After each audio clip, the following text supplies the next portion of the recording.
ನಮಸ್ತೆ ಎಲ್ಲರಿಗೂ. ನಾನು ನಿಮ್ಮ ರತ್ನ. ಇವತ್ತು ನಾನು ನಿಮಗೆ ವೆಜಿಟೇಬಲ್ ಕುರ್ಮಾ ಹೇಗೆ ಮಾಡೋದು ಅಂತ ತೋರಿಸ್ಕೊಡ್ತೀನಿ. ಚಪಾತಿ ಪೂರಿಗೆಲ್ಲ ಇದು ತುಂಬಾ ಚೆನ್ನಾಗಿರುತ್ತೆ.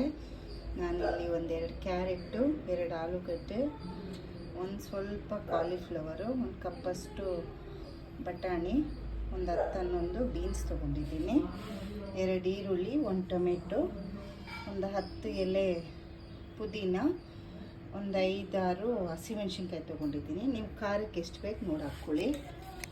ಮಿಕ್ಸಿ ಜಾರಲ್ಲಿ ಒಂದು 5 ಸ್ಪೂನಷ್ಟು ತೆಂಗಿನಕಾಯಿ ತುರಿ, ಒಂದು 10 ಗೋಡಂಬಿ, ಒಂದು 1/4 ಟೇಬಲ್ ಸ್ಪೂನಷ್ಟು ಗಸಗಸೆ, ಮತ್ತು 1/4 ಟೇಬಲ್ ಸ್ಪೂನಷ್ಟು ಸೋಂಪು, 2 ಲವಂಗ, 2 ಚಕ್ಕೆ ತೊಗೊಂಡಿದ್ದೀನಿ. ಮತ್ತು ಅದೇ ಮಿಕ್ಸಿ ಜಾರಿಗೆ ಪುದೀನ ಸೊಪ್ಪು ಮತ್ತು ಹಸಿಮೆಣ್ಸಿನ್ಕಾಯಿ ಹಾಕ್ಕೊಂಡು ಪೇಸ್ಟ್ ಮಾಡ್ಕೊಳ್ಳೋಣ. ಮತ್ತು ಇಲ್ಲಿ ಒಗ್ಗರಣೆಗೆ ಒಂದು 3 ಲವಂಗ, ಒಂದು ಚಕ್ಕೆ ಪೀಸು, 2 ಏಲಕ್ಕಿ. ಈಗ ಹೇಗೆ ಮಾಡೋದು ಅಂತ ತೋರಿಸ್ಕೊಡ್ತೀನಿ. ಈಗ ಬಾಣಲಿ ಬಿಸಿಯಾಗಿದೆ, ಒಂದು 5 ಸ್ಪೂನಷ್ಟು ಎಣ್ಣೆ ಹಾಕ್ಕೊಳ್ಳೋಣ.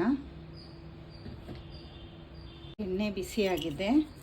ಪಲಾವ್ ಎಲೆ, ಚಕ್ಕೆ, ಲವಂಗ, ಏಲಕ್ಕಿ ಹಾಕ್ಕೊಳ್ಳೋಣ. ಆಮೇಲೆ ಹೆಚ್ಚಿಟ್ಕೊಂಡಿದ್ವಲ್ಲ ಈರುಳ್ಳಿ ಹಾಕ್ಕೊಳ್ಳೋಣ, ಫ್ರೈ ಮಾಡ್ಕೊಳ್ಳೋಣ. ಈರುಳ್ಳಿ ಫ್ರೈ ಆಗಿದೆ. ಸ್ವಲ್ಪ ಒಂದು ಸ್ಪೂನಷ್ಟು ಶುಂಠಿ ಬೆಳ್ಳುಳ್ಳಿ ಪೇಸ್ಟ್ ಹಾಕ್ಕೊಳ್ಳೋಣ. ಇದರ ಹಸಿ ವಾಸನೆ ಹೋಗೋವರೆಗೂ ಇಟ್ಕೊಳ್ಳೋಣ. ಹಾಕ್ಕೊಳ್ಳಿ.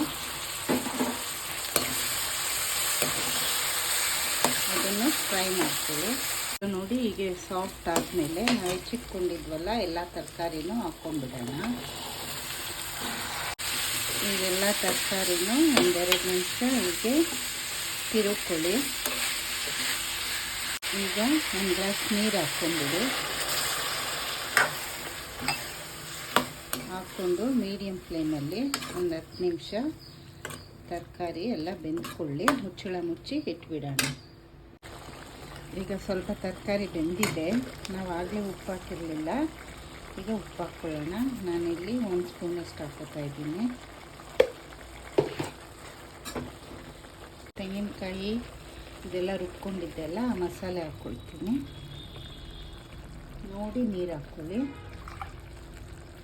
ನಿಮಗೆ ಎಷ್ಟು ಬೇಕು ಅಂತ. ಈಗ ಇದೆಲ್ಲ ಒಂದು ಸಲ ತಿರುಗ್ಕೊಳ್ಳೋಣ.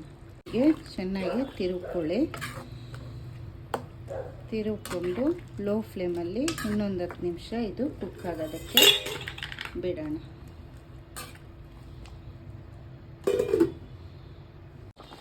ಈಗ ಸಾಗು ರೆಡಿಯಾಗಿದೆ. ಕೊತ್ತಂಬರಿ ಸೊಪ್ಪು ಹಾಕ್ಕೊಳ್ಳೋಣ ಕೊನೆಗೆ. ಈಗ ವೆಜಿಟೇಬಲ್ ಕುರ್ಮಾ, ವೆಜಿಟೇಬಲ್ ಸಾಗು ರೆಡಿ.